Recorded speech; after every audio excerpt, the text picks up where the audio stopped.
सारे मेरे दोस्तों को सलाम वाजुले। आज मुझे ये प्रेस कॉन्फ्रेंस करने की ज़रूरत इसलिए पड़ी। आप सभी लोगों को मालूम है कि पिछले कुछ सालों से संस्कर को सब डिवीज़न में एक स्पेशल सेपरेट डिस्ट्रिक्ट देने का एक बहुत बड़ा मुद्दा 2019 के पार्लियामेंट्री इलेक्शन में वो मुद्दा उठे थे, जिस वक्त संस्कर के सारे सोशो पॉलिटिकल ग्रुप्स, उसमें रिलीजियस ग्रुप भी थे, वो सब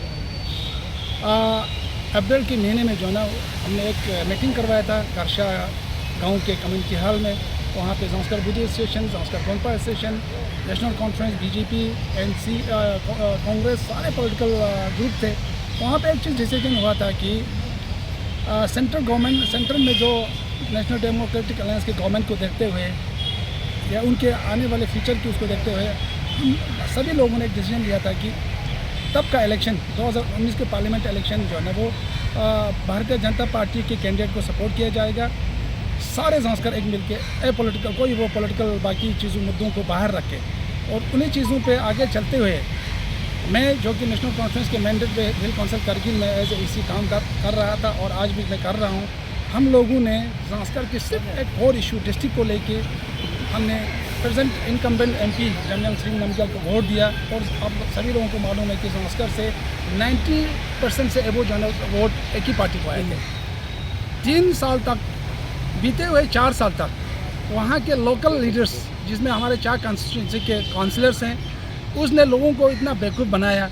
कभी उसने बोला लोसर के दिन में लोसर के डेट पे वो डिस्ट्रिक्ट अनाउंस होगा, कभी बोलता है 26 जनवरी को अनाउंस होगा। और उसके बाद जब उसने 2 साल पहले एक ड्रामे उसमें संस्कर ऑर्गेनाइजेशन डिस्ट्रिक्ट का एक प्रेजेंट जब उनको दिया गया, उस वक्त भी ले में जो ना फोकस न्यूज़ के एडिटर उसको पूछ रहे थे कि संस्कर को डिस्ट्रिक्ट कब दिया जाएगा फॉर्मली। उन्होंने ऑन रिकॉर्ड है, यूट्यूब पे, फेसबुक पे है, उन्होंने ये बताया कि विद इन 1 मंथ ऑफ उसके एग्जाम्पशन डिस्ट्रिक्ट प्रेजेंट बनने, district president organization district president बोलते हैं उसको, पता नहीं किस किस्म का एक वो निकाला है उन्होंने, नोशन निकाला है। ये तो कहीं भी नहीं होते। एक सब डिवीज़न में डिस्ट्रिक्ट का प्रेजेंट बन के घूम रहा है अभी तक और 1 महीने के अंदर डिस्ट्रिक्ट का ऑर्डर निकाले के बोला और आज 3 साल के बाद भी कोई ऑर्डर देखने को नहीं मिल रहा है। लोगों में इतना रिजनमेंट है संस्कार में कि लोग सिर्फ आज के डेट में सिर्फ डिस्ट्रिक्ट के बगैर और कुछ देखना नहीं चाहते हैं। उन्हीं चीज़ों को, लोगों के रिजनमेंट को देखते हुए हफ्ता 10 दिन पहले फिर एक ड्रामा, खुद संस्कार जाते हैं और संस्कार में कांग्रेस के काउंसलर को नहीं बुलाते हैं, नेशनल कॉन्फ्रेंस के काउंसलर को नहीं बुलाते हैं, अपने पार्टी के कुछ वर्कर्स को बुला के और बाकी संस्कार बुद्धि एसोसिएशन और गोंपा एसोसिएशन मेंबर्स को बुला के एक रेजोल्यूशन पास करते हैं। क्या मकसद है, क्या मतलब है? जबकि संस्कार वालों ने 90% से प्लस वोट दे के एमपी के, बीजेपी के एमपी को बनाया है और आज के डेट में और एक रेजोल्यूशन निकालने का कोई मकसद नहीं, वो सिर्फ एक ड्रामा है। उसके बाद रिसेंटली 2-4 दिन पहले वो करगिल में आके प्रेस कॉन्फ्रेंस करते हुए मैंने देखा और उसमें बड़ा एलिगेशन लगा रहा था कि जो सिटिंग एग्जीक्यूटिव काउंसलर है मुझे, कि मैंने वहाँ पे टूर नहीं किया या मैंने कुछ और नहीं किया। क्योंकि जब 6 शेड्यूल का रेजोल्यूशन करगिल हिल काउंसिल ने पास किया, मैंने ये चीज़ देखा कि एमपी साहब भी बोलते हैं उसमें कोई क्रेडिबिलिटी नहीं है, उसमें कोई न सर है न पैर है। देखो भैया, हमने तो लद्दाख के सीनियर लीडर जिसमें थुप्तेन सांग जी है, जिसमें लखरुक सिंह जी है, जिसमें कंबर अली साहब है, करबलाई साहब है, रिगजिन जोरा जी है, बहुत ऐसे सीनियर लीडर्स हैं जिन्होंने लद्दाख को शेड्यूल टाइप दिलाया, जिनके बदौलत संस्कार लद्दाख में हिल काउंसिल आया, लद्दाख में यूटी आया और वही लोग जो है ना आज 6 शेड्यूल स्टेट हुड और बाकी चीज़ों के लिए वो लोग फाइट कर रहे हैं। हम लद्दाख के उन लोगों में से जो सीनियर लीडरों के एडवाइस पे चलते हुए उनको हम सपोर्ट कर रहे हैं और हिल काउंसिल करगिल में कल रिसेंटली हमारे उस मीटिंग में जो ना इस आवाज़ को हमने लोगों के वो किया और लोगों की आवाज़ बन के हमने इस शेड्यूल को हिल काउंसिल करगिल में पास किया।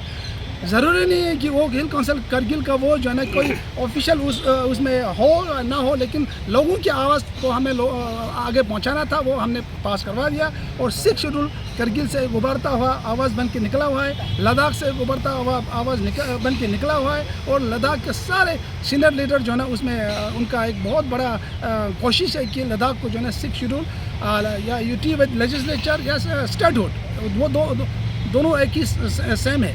6 शेड्यूल बोले जबकि वहाँ पे ले में एक नोशन लगाया गया है कि कॉन्स्टिट्यूशनल सेफगार्ड्स, जो कॉन्स्टिट्यूशनल सेफगार्ड जो वो लोग मांग रहा है वही 6 शेड्यूल में है और in addition to that 6 schedule में ऐसे चीज़ है जो जिससे जो है ना नॉर्थ ईस्ट के बहुत सारे स्टेट में जो है ना ये 6 शेड्यूल इस वक्त लागू है। और रिसेंटली अरुणाचल प्रदेश जहाँ का चीफ मिनिस्टर जो है ना बीजेपी का ही है, बीजेपी का ही सरकार है, वहाँ पर भी उन लोगों ने 6 शेड्यूल की डिमांड को स्टेट असेंबली में एक बार नहीं 2 बार पास करवाया। इसका मतलब है कि जितने भी ट्राइबल एरिया है, ट्राइबल डिस्ट्रिक्ट है, लद्दाख एक ट्राइबल डिस्ट्रिक्ट के लोगों की अपने क्या कहते हैं उस माहौल को आगे करने के लिए, उसी माहौल में हमें अपने चीज़ को ज़िंदा रखने के लिए हमें 6 शेड्यूल की ज़रूरत है, जिस 6 शेड्यूल को हिल काउंसिल करगिल ने पास करवाया। और इस वक्त मुझे लगता है लद्दाख के 75% की आवाज़ बन के ये डिमांड आगे निकल चुका है। तो उन चीज़ों पे इस वक्त अगर लद्दाख में कोई ऊपर आके बाहर आके अपोज कर रहा है तो हमारे संस्कार की बीजेपी के लीडर कर रहा है।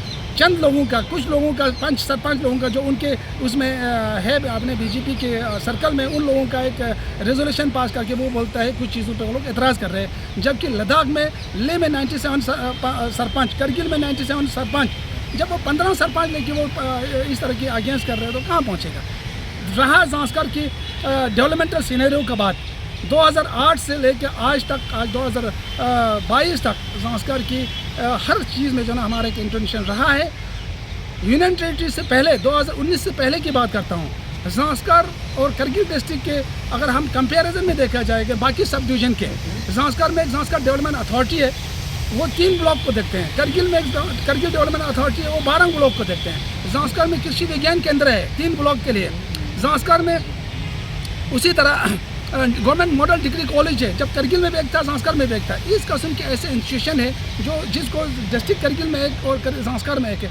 उनके बदौलत संस्कार में इंफ्रास्ट्रक्चर डेवलपमेंट में, डेवलपमेंटल सीनरियो में हमने किसी चीज़ में कमी आने नहीं दिया। हमने बहुत सारे चीज़ में करगिल से, चाहे वो स्टेट के अपेक्स से हो, चाहे वो यूटी लेवल आने के बाद हो और यूटी से पहले हो, हमने बहुत सारी चीज़ों में डेवलपमेंटल एक्टिविटीज़ को बूस्ट करके आज संस्कार में तरक्याती कामों में जो है ना किसी चीज़ की वो नहीं है, वो आगे बहुत ज़ोर शोर से चल रहा है। और यूटी आने के बाद भी हिल काउंसिल की इंटरवेंशन पे संस्कार में हर चीज़ में जो है ना हम लोगों ने उसमें किसी चीज़ का खामियां नहीं रखा है। नेशनल हाईवे 301 जो करगिल संस्कार को कनेक्ट करता है, वो 2012 में यूपीए की सरकार में हिल काउंसिल के रिकमेंडेशन पे जब सरकार जम्मू कश्मीर स्टेट में उमर अब्दुल्ला की सरकार था, उन्होंने 3 रोड को नेशनल हाईवे का स्टेटस दिया था। उसमें करगिल संस्कार रोड एक था, कुपवाड़ा में एक था, बारामूला में एक रोड था। 2012 से 14 तक उस रोड की डीपीआर और बाकी चीज़ों में टाइम लगा है और 14 के बाद उसमें पैसा आना शुरू हुआ है। और इस वक्त एनडीए सरकार ने भी, अभी प्रेजेंट सरकार ने भी उस पर बड़ा प्रायोरिटी देते हुए उस रोड को बहुत आगे लिया है। इसमें कोई शक नहीं है। जो किया है, जिसने भी किया है, हम सबके मशहूर हैं। हर किसी का कंट्रीब्यूशन, ये कभी नहीं बोल सकता कि एक लीडर या एक ही पार्टी का कंट्रीब्यूशन है। तो इन चीज़ों को क्लैरिफाई करना चाहता था। और जब तक संस्कार को डिस्ट्रिक्ट नहीं मिलेगा तब तक हम कभी चुप होकर बैठने वाला नहीं है। ये बीजेपी वाले जितने जो संस्कार के लोकल बीजेपी बोलता हूँ, इवन इस एमपी को भी इतना इन्होंने उसमें रखा है, क्या कहते हैं, गलत उसमें रखा है कि संस्कार में 90% जब वोट दिया तो सभी पार्टी ने मिलकर दिया ना, सभी लोगों ने मिलकर दिया ना कि एक ही पार्टी ने दिया है। और जिस कॉन्स्टिट्यूंसी से ये तंजीम लाकपा साहब आता है, उस कॉन्स्टिट्यूंसी में सिर्फ 1000 वोट है और उसमें से 400 कुछ वोट इसको मिला है। जबकि एमपी इलेक्शन में सिर्फ 200 वोट आए थे।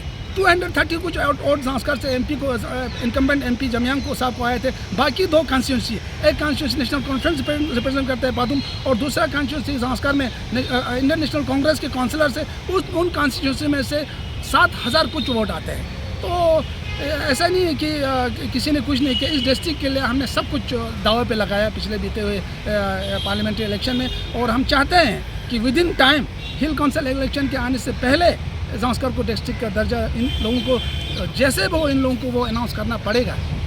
जी जजी साहब, इसी से रिलेटेड एक सवाल है। लोगों ने देखा होगा, जब से मैं करगिल में हूँ, पिछले अभी 14 साल हो गया मुझे करगिल में, हमेशा मैंने उस वक्त मैं अपने पार्टी के अगेंस्ट भी जाके, जैसे मैंने आप लोगों को बताया, जब मैंने डिस्ट्रिक्ट के मुफाद के लिए मैंने जब बीजेपी को वोट दिया कि वो रिजोल्यूशन से कम है, और करगिल डिस्ट्रिक्ट में इस चीज़ की रेजोल्यूशन कभी हो ही नहीं सकता है। क्यों? करगिल डिस्ट्रिक्ट में बाकी सब डिवीज़न भी है, बाकी लोग भी डिमांड करने वाले हैं, वो क्या एक चीज़ को रेजोल्यूशन पास कर सकते हैं। इस डिस्ट्रिक्ट के हिल काउंसिल में रेजोल्यूशन पास ना करवाने के लिए तो हमने बीजेपी को वोट दिया था, हमने एमपी को वोट दिया था। और करगिल हिल काउंसिल कोई अथॉरिटी नहीं है जो कि एक डिस्ट्रिक्ट के रेजोल्यूशन को पास करे। जी, तो इसी से और थे सर? अंगदू साहब बीजेपी में फॉर्मल तरीके से ज्वाइन कर चुके हैं। जब एमपी ज़ांस्कर आए थे उन दिनों उन्होंने ज्वाइन किया, आप लोगों ने देखा। और रिसेंटली उनके प्रेस ब्रीफिंग में वो यही बता रहे थे कि जब कुछ साल पहले जब नेशनल कॉन्फ्रेंस का दौर रहा है जम्मू कश्मीर में, करगिल में तो अभी भी नेशनल कॉन्फ्रेंस का हुकूमत चल रहा है, तो वो खुद क्या कहता है इन रिकॉर्ड बोल रहा है कि मुझे किसी चीज़ की कमी नहीं रखा। तो अगर आपको किसी चीज़ की कमी नहीं रखा है नेशनल कॉन्फ्रेंस में, तो आप क्यों बीजेपी में गया है वो तो आप ही बता सकते हैं, हमें उसका कोई वो नहीं मालूम नहीं है। क्योंकि डेवलपमेंटल चीज़ में तो किसी चीज़ में ना कर्शा को, ना पदुम को, ना लुंगनक में जो ना हमने कोई पार्शियलिटी किया है, ना हमने कोई गलत किया है। हर ज़ांस्कर के तीनों कॉन्स्टिट्यूंसी जो ना हर चीज़ से महरूम नहीं है। देखो हिल काउंसिल कारगिल जब 2003 में बना था, उससे पहले बेशक ज़ांस्कर वालों के साथ काफ़ी वो होता था, क्योंकि हमारा लोकल रिप्रेजेंटेटिव जो है ना वो करगिल में भी नहीं था, वो स्टेट असेंबली में भी नहीं था। तो हो सकता है बहुत सारी चीज़ों में जो ना हमारे साथ जाती हुआ है, क्योंकि एमएलए को ही लेके हुआ है, ज़ांस्कर के नाम से करगिल से जाता रहा। लेकिन 2003 के बाद जब हिल काउंसिल बना, हिल काउंसिल कारगिल में ज़ांस्कर के 3 काउंसलर इलेक्टेड आते हैं, एक नॉमिनेटेड, कुल मिला के 4 काउंसलर वहाँ पे आते हैं। तो हर चीज़ से हमको जो ना अपना शेयर, जो डेवलपमेंटल एक्टिविटी में जो फंडिंग का शेयर होता है और किसी और चीज़ का भी शेयर होता है, वो ज़ांस्कर को मिलता आया है। और तब से जो ना ज़ांस्कर के हर कॉन्स्टिट्यूंसी डेवलपमेंट की ओर आगे जा रहे हैं। तो पोस्ट यूटी में, यूटी बनने के बाद तो पूरे डिस्ट्रिक्ट करगिल में फंडिंग का पैटर्न बहुत अच्छा हो गया। और आप लोगों को मालूम है कि अभी तो एक काउंसलर अपना कॉन्स्टिट्यूंसी डेवलपमेंट फंड 1 करोड़ तक वो लोग रिकमेंड करते हैं। तो उसके बदौलत तो और भी अच्छा हुआ है इस वक्त का। यूटी बनने के बाद जो है ना फंडिंग के पैटर्न में किसी चीज़ की कमी नहीं रहा है। अभी स्टेट सेक्टर से हो, अभी एसडीपी का हो या डिस्ट्रिक्ट एपेक्स का हो, हर चीज़ में जो ना हमने अपना शेयर ज़ांस्कर में लेने की हमने कोशिश किया है। सर आप एपेक्स हमेशा जो है ना हकीकत के साथ दिया है, रियलिटी के साथ दिया है। मैंने पहले भी बताया, लद्दाख के सीनियर लीडर, चाहे वो करगिल से हो चाहे वो लेह से हो, आज यूटी बनने के बाद हर कोई जो ना एक आशंका है कि हमारे फ्यूचर किस डायरेक्शन में जा रहे हैं, उसको कैसे स्ट्रेंथन किया जा सकता है, उसमें कैसे कॉन्स्टिट्यूशनल सपोर्ट, कॉन्स्टिट्यूशनल कानून ला सकते हैं। उन चीज़ों की तरफ हमारे दोनों, चाहे वो केडीए हो चाहे वो एपेक्स हो, हमारे सीनियर लीडर, वैसे भी जब मैं सियासत में आया था तो हम थुप्तेन साउंग को इन्फ्लुएंस होकर, थुप्तेन साउंग जी ने जब लद्दाख यूनियन टेरिटरी फ्रंट का वो पार्टी बनाया था, उस पार्टी में मैंने कदम रखा और मैं वहाँ पदम से काउंसलर बना। आज भी थुप्तेन साउंग जैसे लद्दाख के सीनियर लीडरों की डायरेक्शन और एडवाइस पे हम चल रहे हैं और आगे भी चलता रहेंगे। तो इससे ये जाहिर होता है कि ज़ांस्कर में अदर देन बीजेपी सारे लोग इस एपेक्स और केडी के फेवर में हैं।